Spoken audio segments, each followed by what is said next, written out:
The Bible Treasury. A monthly magazine of papers on scriptural subjects. Volume 19, Article 51, Part 1 of 12, 1892 and 1893. Scripture Sketches. 1 Silhouette, Balaam. The prosperity of divine favor that rested on Israel in the wilderness did not please the king of Moab. There are few things that give universal satisfaction, and so in order to effect a change, he sent an embassy 600 miles for Balaam, who was a most respectable man and evidently in great repute, to arrange the matter more to his wishes. Balaam's respectability was not merely that gig respectability, which used to excite Carlyle's ire so much. To be sure, Balaam kept his gig, or the saddle ass, which was the Oriental equivalent for it. He was an extremely religious man, his religion having moreover no desire to wed poverty like that of Saint Francis. But besides this, it is manifest that he was a man of the very highest order of mental and spiritual power and capacity, of far-seeing prophetic vision, of vast and comprehensive knowledge, of lofty and splendid eloquence. But, like the centaur or satyr of the ancients, the upper part of him was like a demigod and the lower part of him was like a beast.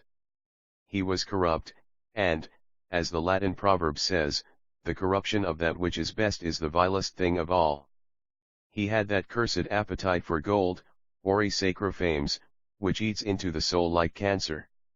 There have been many who have followed in his footsteps, but afar off, for the race does not often produce men of his capacity.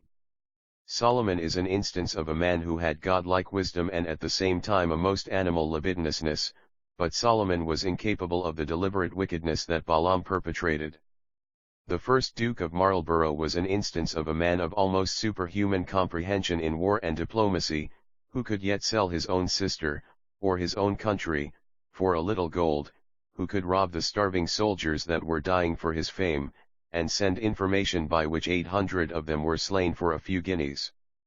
But the only one who has at all completely resembled him was, I think, that lofty and wise philosopher, whose writings have scanned the whole province of knowledge and come home to men's bosoms and businesses, who spake as one who had inquired at the mouth of God, and took bribes to wrest justice and sold his friends and benefactors to imprisonment and death, and yet who almost compels us to love him notwithstanding his wickedness, the wisest, brightest, meanest of mankind, Francis Bacon. It usually takes men a long time to learn that the satyr is not a myth, it is a reality, that there are those who have, what Montaigne calls, opinions super ca copyright les ct moeurs souterrains, who have the brow crowned with the light of heaven and the heel nailed in hell. When the ambassadors came to Balaam, he told them they must wait till he consulted the Lord. But this was only a way he had, so as not to make himself too cheap. He never dreamt of doing anything of the sort. He went to bed, and the Lord then takes the initiative in the matter. God came to Balaam and said, "What men are these, with thee?" and commanded him not to go with them. See note. This was very embarrassing to the prophet. He had meant to make a little money out of this business, and here he is hindered at the outset. He cannot go. They urge him. He says, at last, he cannot go even if they give him a house full of gold and silver. There. They have his price now. When a man like that says that he cannot do a bad action for so many pounds, that is about the amount required. Make it guineas, and it is a bargain. He is given another chance. When the ambassadors come again, and Balaam is wearying to go with them, God tells him that he may go with them, if the men come to call thee. But Balaam does not wait for the test to work. We read that he rose up in the morning and saddled his ass, chapter 22 verses 20 and 21, and notwithstanding the original command not to go, the failure of the test, and the warning of the angel and the dumb beast on the way, he beats down all opposition and goes on to his gold, his honors, and his damnation. Note. Numbers 22 verses 8 and 9 to 12. Note that change from Jehovah to Elohim. He would not use his relationship name with Balaam. End of note. The worst of his conduct is that he saw and knew perfectly the will and judgment of God in the events. We are not dealing with a mere stupid atheist. A man with the highest order of intelligence is never an atheist, though his followers often profess to be so. The great Darwin was no atheist, but the little Darwins frequently are. Neither Voltaire nor thus Paine nor Bonaparte were atheists.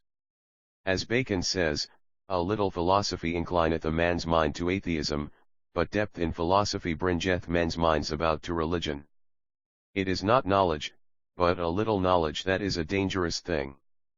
But the man that has the intelligence to know that God lives and judges is more guilty in his wickedness than the man, if there really be one, who is stupid enough to believe in creation without a creator.